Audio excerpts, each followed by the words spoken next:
On this prequel episode, we reveal the Cat in the Hat poll results, learn about racism in Middle-earth, and preview The Lord of the Rings, The Return of the King.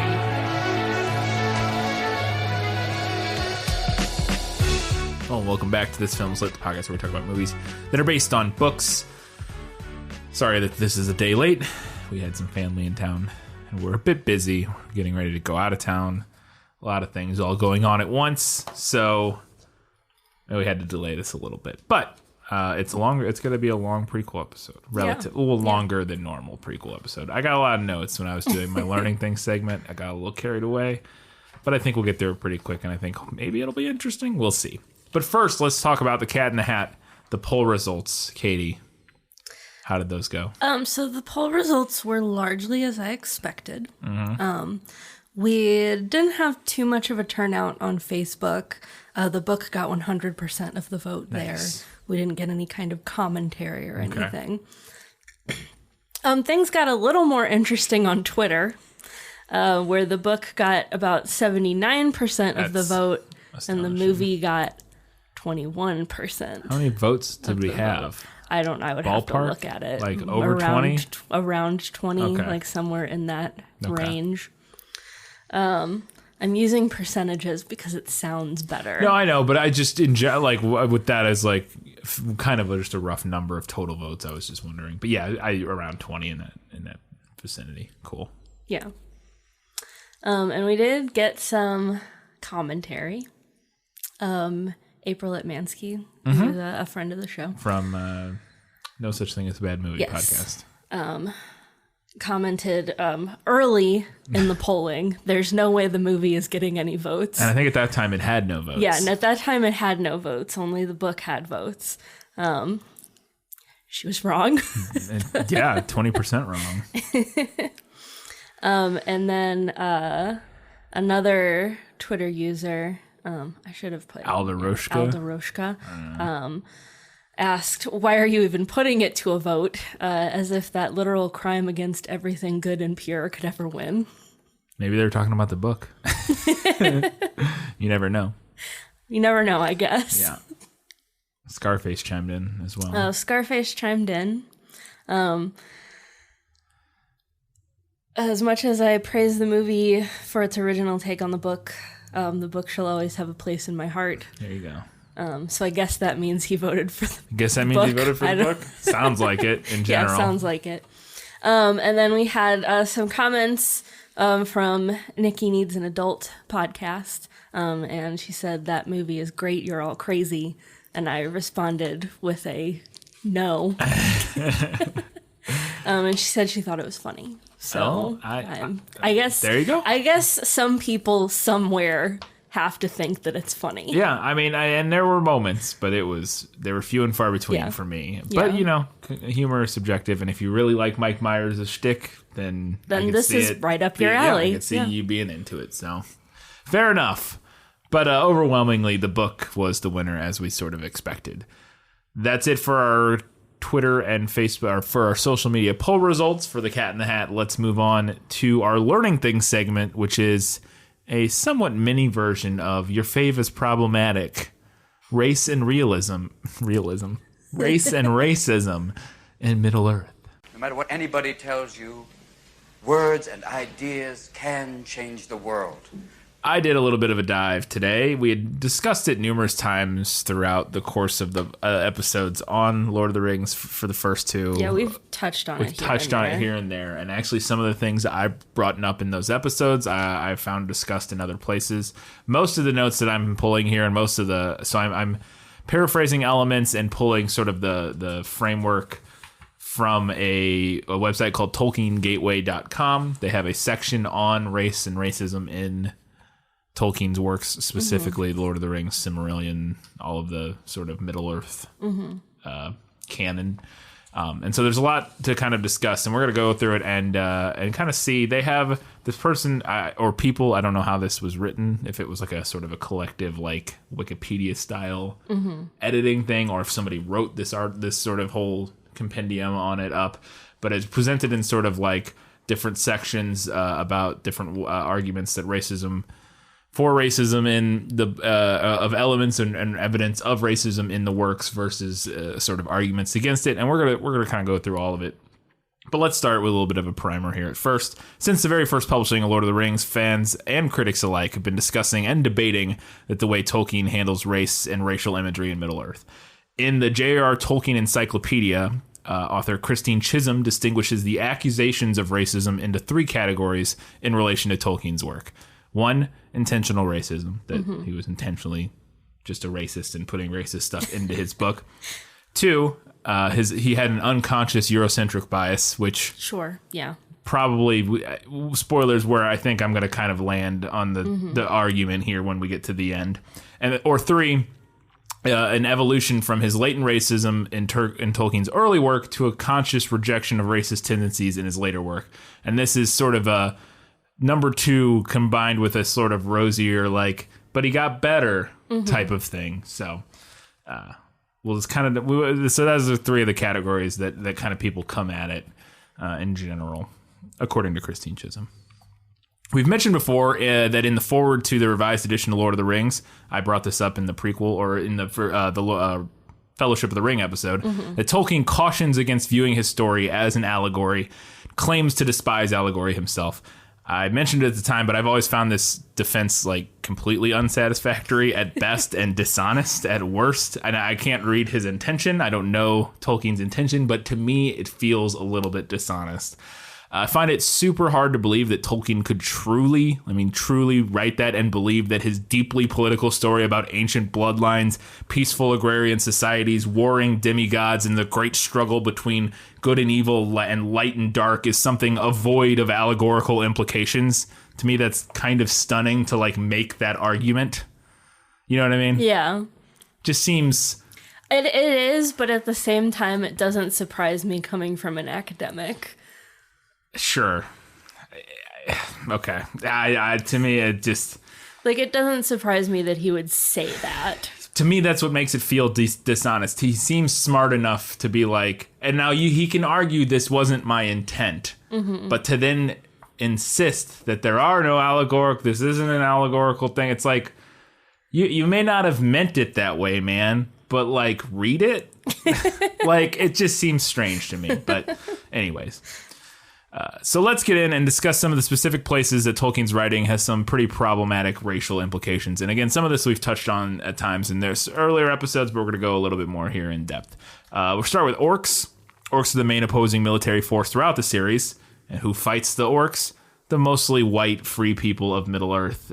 In the text, the Uruk-hai, who are a subspecies of orc, basically, are described as quote-unquote black, and other orcs at time are described as black-skinned, and slant-eyed is commonly used in descriptions of orcs. And in one of his letters that Tolkien wrote, which we have a lot of his letters that he sent to people about stuff, Tolkien described orcs as squat, broad, flat-nosed, sallow-skinned, with wide mouths and slant eyes, in face degraded and repulsive versions of the, to Europeans, least lovely Mongol types, which is definitely not the best thing to say. Now, there you can do in this slightly, and the person in this article on the website kind of did in the sense that he does at least caveat. He says, and now it's still not, I'm not saying this makes it not problematic. Also, keep in mind, let's preface all of this, that this is taking place in the 40s and the 50s, 1940s and 50s, but still, I mean, not to excuse anything, but he does say the repulsive versions to Europeans, and somehow, which is still weird. And then also this again, I'm presenting what this person in this article commented on, and that saying that the orcs are the degraded, repulsive versions of these. It still feels, because he says the least lovely, which is it's still weird. It's still a incredibly racially and gross tinged way to describe the characters in the evil characters in your book. But anyways, so that's kind of orcs in general. Moving on, another topic that kind of, and we've touched on this a little bit, is the whole theme of light versus dark. Some critics argued that there's subtle inherent racism in the use of the light versus dark imagery throughout the books. In 2002, John Yacht in The Guardian wrote, "White men are good, dark men are bad, orcs are worst of all." Other critics, such as Tom Shippey and Michael D.C. Drought, disagree with such clear-cut generalizations of Tolkien's white and dark men into good and bad, kind of disagreeing with John Yacht's opinion there. I have later in, we're going to kind of go back on some of these points and see what at least this person or people who wrote this entry, kind of their defenses of some of this stuff, and we're going to discuss it and see what we think of it in terms of like if we think that contextualizes it in a way that's less problematic or if it doesn't, that sort of thing. Tolkien Gateway goes on to say, but white is not associated only with good. And this is, I want to talk about this. White is not associated only with good. Saruman the White has the white hand as his symbol. Similarly, black is not only associated with evil, as Gondor uses a black standard bearing the white tree, and the guards of the citadel of Minas Tirith wore black chainmail. Do you have any thoughts on this defense? This is the first one in this little... I have a whole section of sort of pushback against the accusation, but this is the first one that was like part of this section on light versus dark, and I really wanted to talk about it because I thought it was just like poorly researched, if nothing else. Yeah, I think the use of the white hand is maybe their strongest point that they're making here, but it's not a terribly strong point. Yeah. That's like one example up against many, many opposite examples. Yeah. Like the idea of like, oh, they wore black chainmail. Yeah. That seems unimportant. Yeah, and I thought it was interesting too that it's like they use a black standard with a white tree on it. Yeah, but the important part is the white tree. The black standard is literally the background of so that the white tree is more just visible. So we can see the white tree better. Yeah, which I thought was interesting. And then Saruman the White. I mean, they do refer to him as Saruman the White like throughout. But this was my point. This was my big point that made us feel like, did you read the books, person writing on Tolkien Gateway? Because in Fellowship, we learn like almost immediately that he rejects the white label and he becomes Saruman of many colors. Yes. And it was like, because I commented on the time about how that sort of, I thought I did. I felt like that. I commented about that tying into sort of the implications of the light versus the dark, and that he can't be, and when he becomes evil, he's no longer the white. Yeah. He is now the many colored, which again, it's almost like it's like the opposite point. It supports the opposite of their argument, and somehow which made me question like the rest of this. It all seemed, from what I remembered, everything else they quote and everything seemed pretty much on point. But that I don't know who wrote that or where, but it was included on this section on light versus dark, and I was like, I mean. He did it. He did it. He did it. The white hand was his symbol, but he was Saruman the many-colored once he became evil. So yeah, I thought that was strange. Anyways, moving on. Evil men. We've talked about this one quite a bit in previous episodes. The men who serve Sauron throughout the books are primarily the Easterlings and the Southrons, who are dark-skinned people. They hail from the south and east, accordingly, of Middle-earth. Which is kind of the rough equivalent in the world of Middle-earth to sort of your Africa or your Asian areas. Easterlings are described as having a fairly dark complexion, swarthy, and being exceedingly cruel. The Southrons are described as black-skinned, cruel, and evil, and they ride Mumakil, which is clearly an allusion to the war elephants used in India, Asia, the Middle East, Africa, many times throughout history. I'm sure they were also at times used by like. If I had to guess, like you're more like historically white cultures to some extent. Like I wouldn't, but I don't know that for sure. But traditionally, when we see war elephants and that sort of thing, they definitely identify those with Asian or Eastern cultures and that sort of thing. This is a counterpoint that is interesting that we haven't got. I don't think we're still currently reading Return of the King, and I haven't gotten to this point yet. But the Woses, who are mentioned in Return of the King at some point, are primitive, small, and alien compared to the other peoples. Their chief, Gonburi Gon, only wears a grass skirt. Yet they are valuable allies in the Return of the King. They fight. I assume they fight in the battle, maybe at the end. Yeah, Again, we're not there yet. That. While Tolkien, now they're not in a movie, right? At least Not that I remember. I've seen this movie a fair number of times, and I do not recall anybody which is wearing a grass skirt in the movie. But while Tolkien does not mention their skin color, they were considered monsters by the Rohirrim and who hunted them as animals, and this narrative apparently is explicitly sort of condemned in the narrative of the story. Okay. However, in the First Age, they were also counted as a Dane or noblemen and were allies of the elves, so they were sort of part of the old races that. And again, they're coded. It sounds like we haven't gotten there yet. They're sort of coded more tribal or native type sounds of, like it, or potentially African, something, whatever, a non-white race potentially. I mean, that is what like a grass skirt would. Generally speaking, would. And again, they don't explicitly mention their skin color, but yeah, and there are also tales mentioned in other works that imply, and I thought this was interesting, that some number of Southrons and Easterlings were in fact resisting Sauron in their own lands. Those stories remain untold, and they're not even mentioned in this main narrative, but there's some other, like either in Silmarillion or something, there's some mention or discussion of the blue wizards going to the south or the east and trying to start an insurrection. I don't know the exact details, but it's implied that there are factions of the Southrons or Easterlings that are not, because it's sort of in the story, it's that they're sort of tricked and beguiled by Sauron into fighting for him. Okay. And that there's factions that were not down to fight for Sauron. All right. Well, if it's not in the main story, again, it's not in the main story, so it doesn't really matter, because when you're just reading Lord of the Rings, the 3 or the 6 books or what have you, it's not, you don't get that feeling. Racism in Middle-earth is another category here. Amongst the heroic, see primarily white, races of Middle-earth, racism is seen as a negative thing. This is pretty common, and we've kind of discussed this a little bit, but the distrust between elves and dwarves is clearly portrayed as a failing by both races. They don't trust each other, but it's because of lack of communication, and they both wronged each other in ways in years past, and eons past that most people don't even remember anymore. They just sort of commonly distrust each other.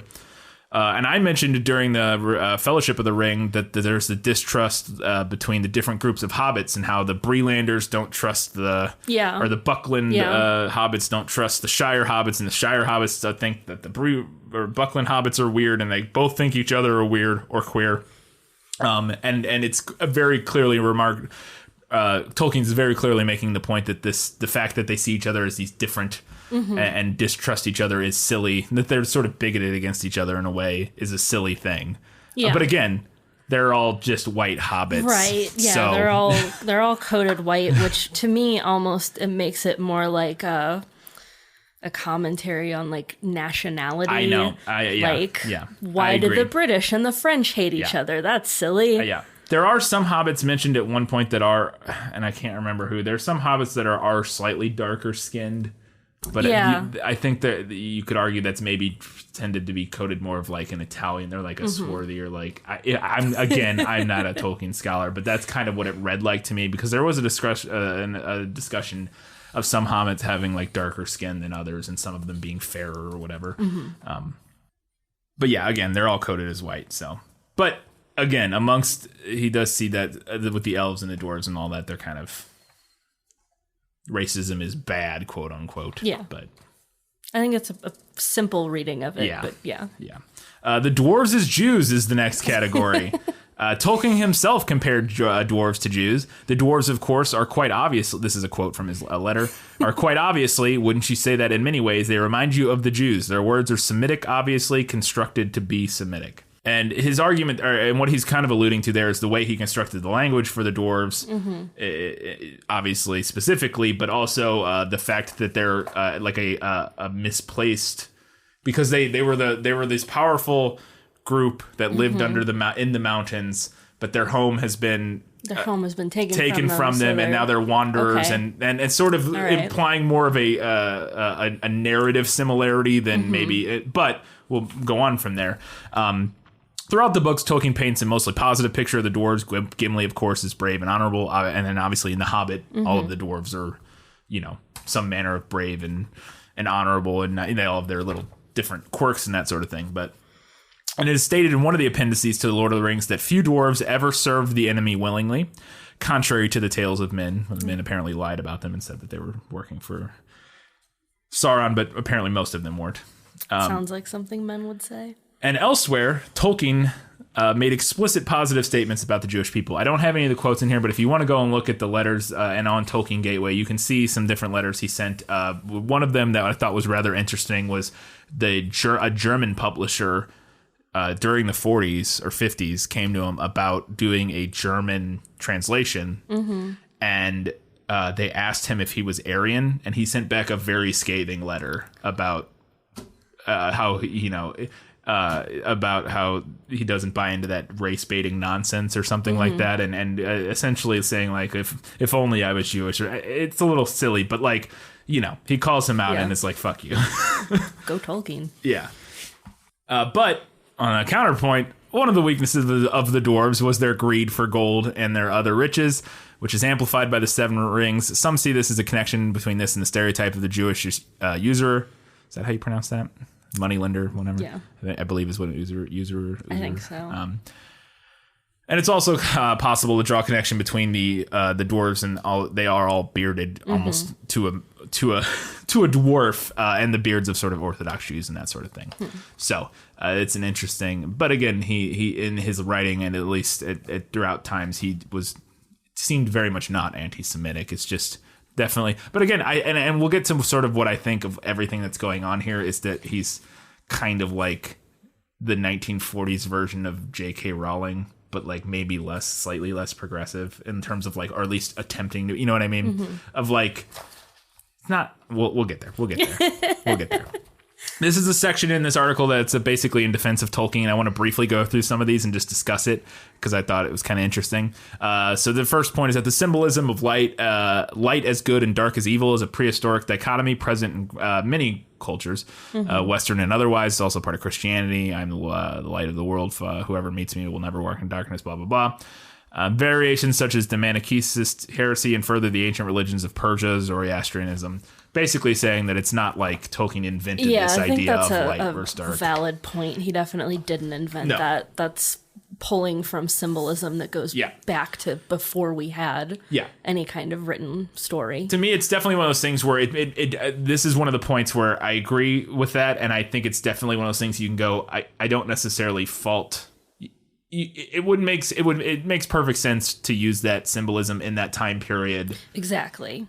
And of course he uses that symbolism, but that's one of those things that looking back now, some of the other things that we'll talk about are less sort of excusable, maybe, I guess, when we talk about the fact that like all of the evil people are brown, is a little less excusable at that time period than just like the whole like imagery of light versus dark, which is such a culturally like right. That's an enormously culturally pervasive thing.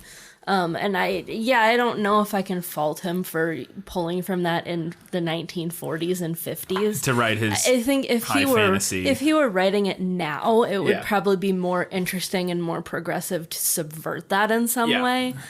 Or more importantly, to subvert it. And I think the other thing you can do is to sort of discuss the flaw in that dichotomy. Yes, the flaws in it. But 60, 70 years ago, were we even having that conversation? Right. Would he have even thought of it that way? I don't know. Yeah. Yes. So another point, Tolkien was English and wanted to make a mythology for England. Therefore, he wrote The Lord of the Rings according to his people's point of view. He could not make his protagonists say Incan or Japanese. I don't know why they picked those two particular people. Again, this is not my writing. These are actually copy pasted from the website because I wanted to discuss them. This is not me writing any of this, or even put the setting anywhere else other than an alternative Northwestern Europe, because again, he's trying to write. Their point is that he's trying to write an English mythology. Yeah, I mean that was one of his goals. Yeah, again, makes sense. And again, it feels definitely informed by sort of the history he was going for. Yeah, and the history of the time is that the white people of that area fought other people from other areas, and so he's like, well, I'll do that. But again, I think the thing that is the biggest point, if you want to argue about this, is that if nothing else, it's an indictment of it's very clear that Tolkien was not a super forward thinker. Mm-hmm. He was a man of his times, and that's a problem because the times were rough and problematic. But he doesn't particularly strike me as super regressive, or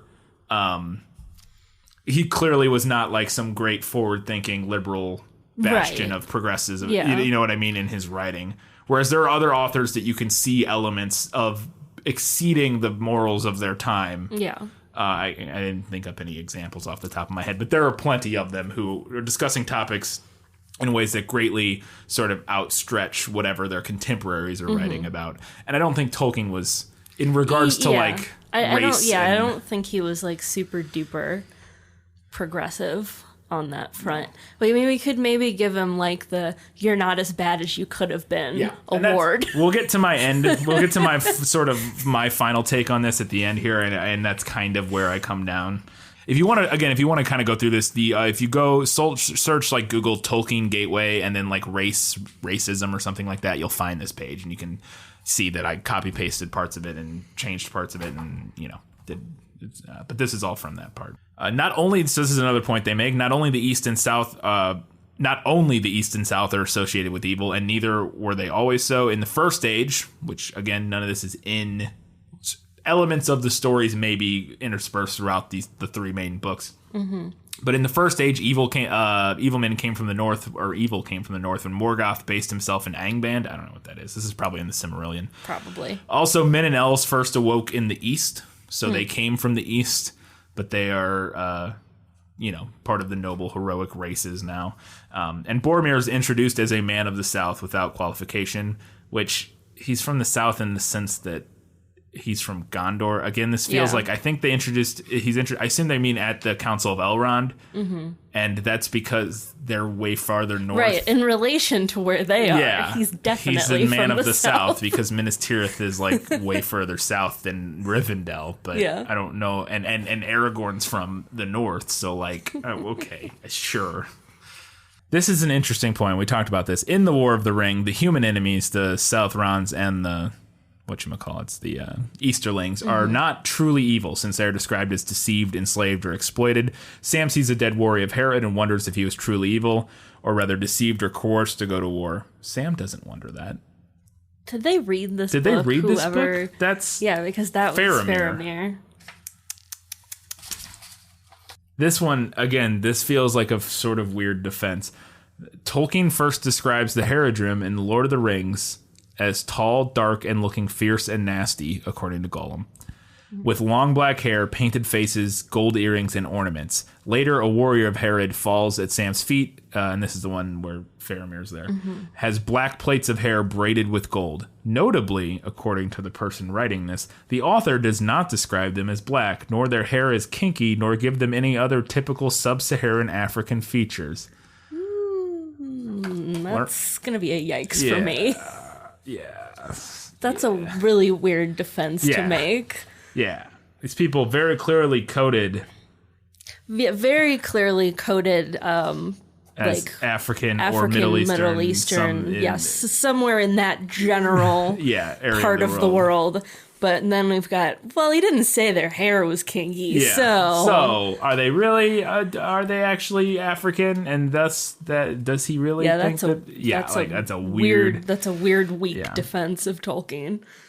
Also, I thought this one was also weird. All the quote-unquote superior people, be they elves, Edain, or Dunedain, have no direct analogs in the peoples of the real world. If the Dunedain could be put somewhere, be put somewhere, they would belong in Atlantis, since Numenor was Middle Earth's counterpart to Plato's Atlantis. So in the mythology of Middle Earth, Numenor was the place, the kingdom that the Dunedain came from, and it's similar to Plato's Atlantis, where it's this ancient civilization of like Ubermensch people or whatever, who then came forth into the world, and Numenor was lost. And now they live amongst the rest of us normies. This also sort of inspires from what I understand, Nazism's ideas about the Ubermensch being, they kind of bought into the whole Atlantis Plato thing, and so there's sort of a parallel there. That's kind of weird. And this is another interesting point. The Rohirrim, who have been paralleled to blonde and fair Europeans, are considered inferior to the Dunedain because they're middlemen in the view of the Dunedain. So, sure. I mean, to me, that just makes the Dunedain sound like dicks. Yeah. But okay. And then finally, they argue that there are no truly perfect peoples in Tolkien's writings, save perhaps the Vanyar, which I think are some of the... Yeah, I think that's the... Well, there's Vyar, and there are Maiar. It's part of the pantheon of Middle-earth, though, isn't it? We should have done a primer on that. Given that Tolkien loved trees and nature in general, having his Númenóreans wantonly cut down trees for ships is decidedly negative. The Noldor rebelled against the Valar and killed their fellow elves, implying that, like, these white people did bad things sometimes, so he's saying that everybody can do bad things. Sure. Yeah, it feels, the whole thing of this defense feels at times nitpicky. There are ones that I think, the light versus dark thing being like, sure, yeah. Yeah. But some of this feels a bit like, look, but what about this little instance where one white person was bad once? So there, like, okay, sure, that's your argument. We're looking at the greater, the sum of the imagery and I mean, it's all interesting to discuss. Yeah. It's interesting points. Do those points add up the way that maybe these people think they do? Yeah. I would say no. All right. Another interesting thing to note, moving on from this website's defense, fascists and far-right groups pushing racist ideologies tend to like Lord of the Rings and high fantasy in general because of the ideas of the pure and noble bloodlines and legions of handsome white men astride horses raging against the brown hordes on the field of battle tends to get them going. So that's unfortunate. Yeah. But understandable because those you can, in the sense that it's very clear. Like when you see, if you're one of those people who are like, wait, I don't understand why you would say that Lord of the Rings is racist. And I'm not saying that the Lord of the Rings, quote unquote, is racist, but there are definitely problematic codings to the fact that we have all of these traditionally European white heroes waging war against all of the darker colored hordes that wish to tear apart all that is good and whole in the world. You can see why racist ideologues would latch on to something like that and be like, it's just like Lord of the Rings. What's going on now? We're just like the Rohirrim or whatever. And now so many things could be said about that, and you could probably argue against that pretty effectively in terms of the overall narrative that Tolkien's sort of telling. Right. I think you can kind of argue against that, but you can see why if you sort of selectively read things, or even just sort of blanket look at it without really delving into it and thinking hard about it, how you could pull out that ideology out of it. I mean, I think, there's kind of a dual way to look at it. Like, on the one hand, a reading that somebody like that might get, like that type of reading, I think is fairly surface level. Right. And it doesn't examine like the deeper themes of the story. On the other hand, if Nazis are really into your book, there's a problem somewhere. Yeah. And this is I think an interesting place to take this is to go back to our discussion of, and I think it's an interesting sort of parallel, but also with a difference, is Fight Club. Mm-hmm. So in Fight Club, if you're very surface level reading and viewing of Fight Club, has a bunch of fuckboy white dudes identifying with Tyler Durden and being like, this is dope, this movie is got it all figured out, when in fact the movie is in complete indictment of the toxic masculinity that they think it's celebrating. Mm-hmm. But you can watch the movie surface level and see it as a celebration of all of the terrible things that they want to identify with it. The difference here is that in Fight Club, the point is that stuff's bad and stupid. Mm-hmm. In Lord of the Rings, there's not really explicitly the point that the Lord of the Rings is not a satire. Yeah. Like, it's not making it's not making well, according to according to Tolkien, it's not making any allegorical arguments, but it's not making it's not pushing forward this narrative of all of the white saviors, not white saviors, but all of the heroic white people battling the brown people and going, but actually that's we shouldn't do that. Yeah. No, we should. In the narrative of Lord of the Rings, the brown people in the quote unquote brown people in the book are actively evil in his narrative. Yes. I mean, there's not really any arguing it. They're there to burn the world down or whatever. And so they should be fighting them. There's no like subversion there. Yeah. Whereas in Fight Club, it's when you watch it, it's like, okay, yeah, that's right. The opposite point is actually what. With Fight Club, I think where we landed was like poor analysis skills. Yeah. Lord of the Rings, there's something askew in the actual narrative that makes that reading possible. Yeah. Yeah. That's kind of my point. Yeah. Finally, where I come down on this whole thing, I think I kind of come down on the side that Tolkien was probably less quote-unquote racist than your average Western white guy in the 1940s and 50s, which is to say, still pretty racist. Yeah. He seemed to oppose all forms of overt systemic racist policies. In his letters that I didn't put in here, but that you can go read, he decries apartheid and anti-Semitism and just sort of racism in general at different times throughout his life.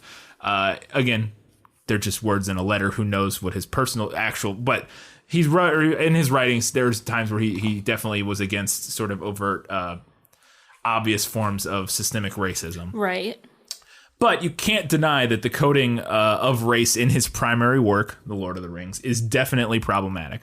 Yeah, I think his racism was likely more maybe unconscious. Yeah, I think it again. I think it fits into that one earlier of that where we were discussing it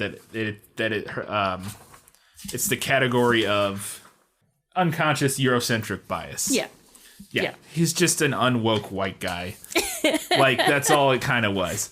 I don't think it was intentionally vindictive. I don't think it was. At least it doesn't strike me that it was intentionally like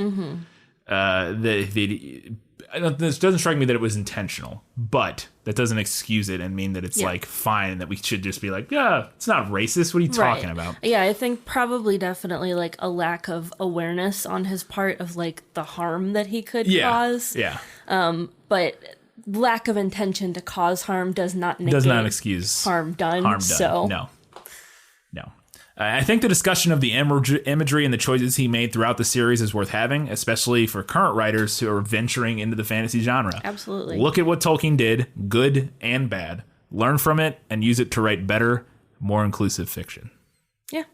There you go. Book facts. Let's do it. The eye of the enemy is moving.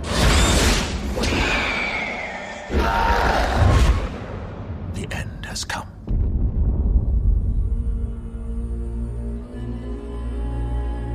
Every day, Frodo moves closer to Mordor. How do we know Frodo is alive? What does your heart tell you?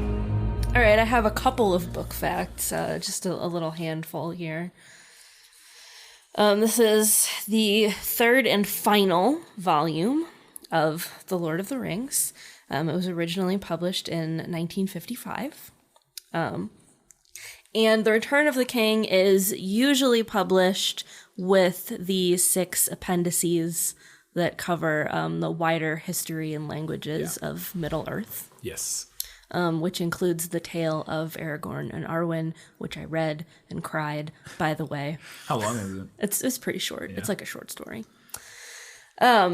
Tolkien felt that the chosen title of The Return of the King actually revealed too much of the story. I felt the same way. He preferred The War of the Ring as a title. That makes way more sense. I couldn't find anything about why they ultimately went with The Return of the King. I'm going to assume that was a publisher call.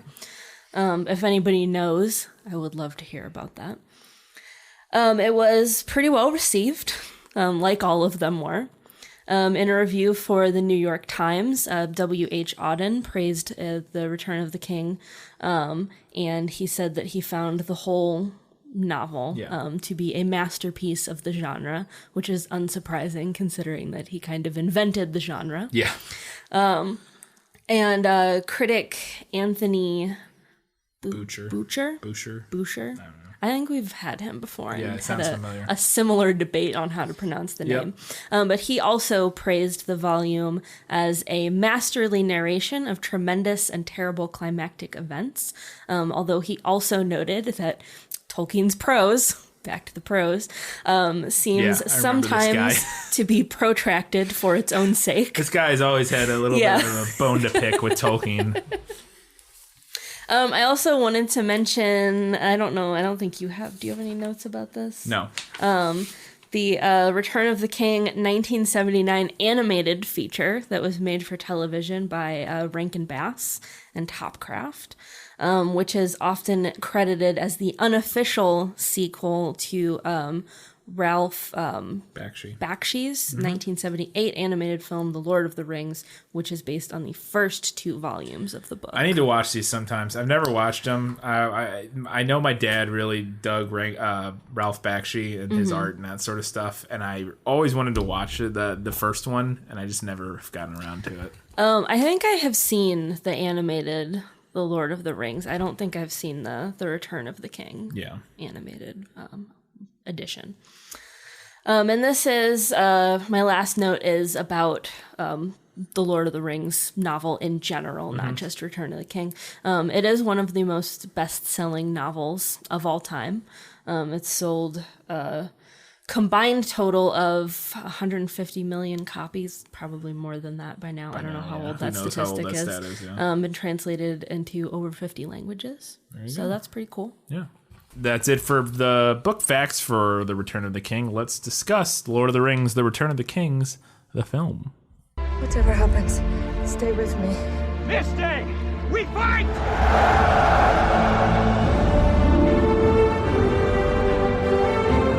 All you have to decide is what to do with the time that is given to you. We shall see the Shire again. You gave away your life's grace. I cannot protect you anymore. We cannot achieve victory through strength of arms. Not for ourselves.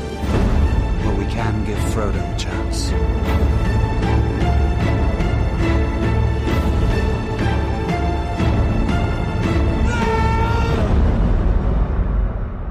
It's a 2003 film, the final in the trilogy, directed by Peter Jackson. It was written by Peter Jackson, his writing partner Fran Walsh, and Philippa Boyens. To date, and again, this is like your book fact, I don't know exactly when this to date is, it has grossed over $1.12 billion, and it was the highest grossing film of 2003. It was nominated for 11 Oscars, and famously won every single one of them. Best Picture, Best Director, Best Adapted Screenplay, which is, for us, the most important one. Yes. Best Original Score, Best Original Song, Best Visual Effects, Best Art Direction, Best Costume Design, Best Makeup, Best Sound Mixing, and Best Film Editing. It tied for the most Oscar wins ever with Titanic and Ben-Hur. And it was the first fantasy film to win Best Picture. To me, that's a big thing. Yeah. Because genre art gets so shit on all the time. Yep. Like, to me, that's a really impressive, big thing. Yeah. The Lord of the Rings trilogy, as a whole, became the most nominated film franchise in American in Academy Award history with 30 nominations. It passed up the Godfather trilogy, which had 28, and the Star Wars franchise, which had 21. It says film franchise. It should say trilogy because... Oh, it says most nominated film franchise. See, now I wonder at the time when this was, because the newer Star Wars have been nominated for a bunch of technical awards, so they may be getting close to passing potentially. I don't know. Yeah, maybe. I didn't look to see when that was. And they probably will if they keep making Star Wars movies. Yeah, 30. Well, no, because this will be the last one in that franchise technically, because they don't count the spin-off movies and stuff. 9 is going to be the last one in the. Oh, I see what you're saying. Okay, saga. So they don't count Solo wasn't or whatever. Okay, Yeah. all right. And Rogue One wouldn't be in there either. Just 1 through 9. I gotcha. Would be my assumption based on the way it's kind of described. Some production notes that I thought were interesting. Part of Helm's Deep was repurposed to become Minas Tirith, including like the gate, which I actually recognized. One of the inner parts of the gate, I was like, when I was looking at the trailer, I think, for this movie, I was like, that's from Helm's Deep. I remember that. They just like painted it white instead of blue. Reuse, reduce, recycle, man. Yeah. The white tree at the top of Minas Tirith was built from polystyrene, and it was influenced by ancient Lebanese olive trees. So if you want to know, what kind of design they were going for, look up what an ancient Lebanese olive tree looks like, and that's kind of... I don't know, I don't know if they even could have, used a real tree, but I do find it a little ironic that they built a fake tree, given, Tolkien's whole thing. This whole thing with trees, So Shelob's design was based on a tunnel web spider, and the head, apparently, was chosen by Peter Jackson's kids from one of many different sculpts that they were presented. Oh, so he gave his kids nightmares. Yeah. Peter Jackson is also an arachnophobe, which he said it definitely helped him try to make definitely helped him in terms of creating the scariest, most gross sequence during that whole thing. I want to also say this, and I keep meaning to say this. A lot of these that I get, I kind of go back and forth between Wikipedia and the trivia section on IMDb. And now I've always used that, and I've always known that may not be the perfect source for how accurate all of these are. So some of these things, take them with a grain of salt. If they're not this next one necessarily, but just in general, take some of these things with a grain of salt. They're more fun facts. They're probably true, but there's a chance that some of them might not be completely accurate. They may be apocryphal or whatever. Yeah. Apocryphal. Yeah, whatever. This one goes back to our discussion from earlier. The Haradrim were highly influenced by African culture until Philippa Boyens, who was one of the writers on the show, or on the movie, expressed concern over the possibility of offensiveness. Now, interesting. Okay, but all right. Wait where this goes. So the Finnish characters instead bear influence from Kiribati in terms of weaving armor from bamboo, and the Aztecs in the use of jewelry. And I was like, oh, great. It's not offensive if we just mishmash a bunch of different brown cultures together. Oh, come on now. Brown people are all interchangeable. Yeah. It's not like, we don't want them to look too much like any specific African tribe, so let's just these brown people and these brown people... Now it's not offensive. That's the most fucking liberal white nonsense that I've ever heard. Jesus Christ. Now it's fine. Okay. Supposedly Andy Serkis and Elijah Wood were each given prop rings, and this is one that could be apocryphal. Were each given prop rings by Peter Jackson that were used in the movie of the One Ring, and apparently they both thought they had the only one. Now, that's probably, that part is probably a joke. Life imitates art. Probably. And now I can see Peter Jackson. He seems like the kind of guy that would have that kind of sense of humor. Yeah. He might say that. I doubt it lasted more than a day or something. You know what I mean? It would be hard to maintain that kind of. Yeah. This also sounds exactly like one of those things that Elijah Wood or Andy Serkis told on a late night show. It's that kind of story. Not that it's not true. It just... I'm sure there's some grain of truth to it, but... Yeah. The final day of filming on the trilogy actually happened, and I did not know this, assuming this is true. Again, happened over a month, which a lot of these with Lord of the Rings I bet are true because there's so much extensive behind-the-scenes documentaries and movie videos on all of the extended edition DVDs that I'm sure that's where a lot of this comes from. But the final day of filming on the trilogy actually happened over a month after the movie was theatrically released, and 3 weeks after the 2004 Academy Awards. Peter Jackson arranged to film one final shot of skulls on the floor in the Tunnel of the Paths of the Dead, which was included in the extended edition of the DVD, which we'll have to watch for. And he thought it was funny to be doing filming on a movie that had already won the Best Picture Oscar.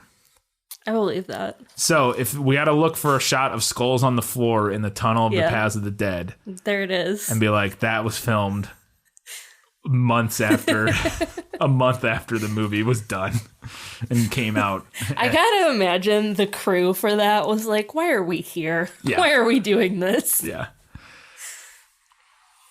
Billy Boyd's singing scene largely came about because co-writer Philippa Boyens went for a night out at a karaoke bar with the younger male cast members, and she was very struck by the quality of his voice. Billy Boyd plays Pippin, and in his singing scene with Denethor. She remembers that in the book, apparently, Denethor asked Pippin to sing him a song when Faramir heads off to war. She resurrected the lyrics from the novel, and Boyd came up with a tune for it. Nice. This is interesting. There's a scene where Faramir is dragged back by his horse after he goes to try to take back Osgiliath and is seemingly killed. And he's drugged back to Minas Tirith by his horse. And they had to go through a lot of pains to make sure that he didn't die. Yeah. Because that was actually the actor David Winham who was doing the stunt. And they were worried that the horse might just start sprinting with him being drugged behind it because it's just kind of walking and pulling him.